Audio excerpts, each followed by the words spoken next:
généralement au niveau collégial, ce sont des formations beaucoup plus techniques et professionnelles, mais certaines formations peuvent déboucher à l'université. C'est donc des études préuniversitaires pour ceux qui sont au Québec, ce qu'on pourrait appeler le cégep. Si vous faites 2 ans, vous faites des études préuniversitaires et vous pourriez aller à l'université, mais vous pourriez vous préparer à rentrer dans le monde du travail avec une formation collégiale. Donc, au niveau postsecondaire, ce n'est pas des habiletés de base, des connaissances de base que cette institution ou que ce niveau de scolarité cherche à développer chez les apprenants, mais c'est de faire de vous des travailleurs et des travailleuses. C'est de faire de vous des personnes actives pour le monde du travail. Alors, le regard est différent, les missions sont différentes, et donc, on est dans une institution, on est dans une structure, un niveau, où on cherche beaucoup plus à développer la pensée critique des étudiants, la pensée créative des étudiants, l'autonomie, la responsabilité.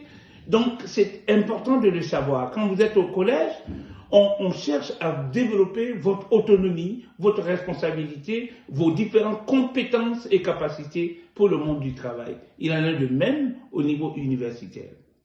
Ceci étant donc dit que la première chose que vous devez retenir quand vous êtes au niveau postsecondaire, c'est que vous ne devez pas étudier pour l'ici et maintenant. Vous ne devez pas étudier pour le court terme. Vous devez étudier pour le long terme. Dans toutes les disciplines que vous aurez à avoir à faire, vous devez vous poser une question. Qu'est-ce que ça peut m'apporter pour le monde du travail? Qu'est-ce que ça peut m'apporter pour plus tard? Et non pas pour la session. Si vous avez cette perspective du court terme, vous perdez, vous ratez beaucoup d'occasions de formation. Donc, il est donc important de le savoir. Et lorsque nous sommes au niveau universitaire, le deuxième élément que je voudrais vous partager, c'est qu'on fonctionne par crédit universitaire.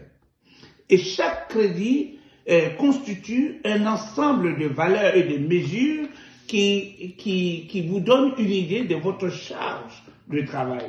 On définit le crédit universitaire de la façon suivante. C'est une unité qui permet d'évaluer la charge de travail requise pour atteindre les objectifs particuliers d'un cours.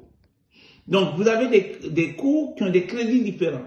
1 crédit, 1,5 crédit, 2 crédits, 3 crédits, 6 crédits, 9 crédits.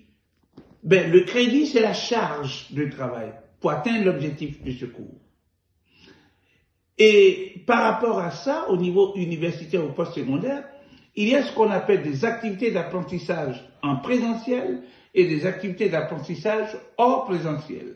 Donc, lorsque vous avez par exemple un cours de 3 crédits, ça veut dire que vous avez 3 heures de présence avec le prof ou la professeure en activité présentielle et vous avez 2 fois 3 heures d'activité hors présentiel.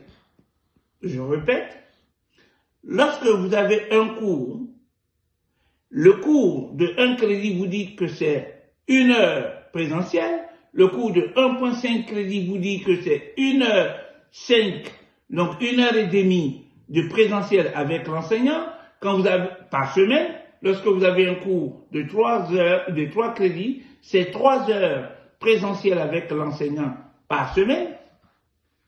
Toutefois, il y a des activités hors présentiel. Pour atteindre les objectifs, vous faites pour 1 heure de présence avec le prof ou la prof, ça vous exige 2 heures de travail ou d'activité hors présentiel, sans présence du professeur ou de la professeure.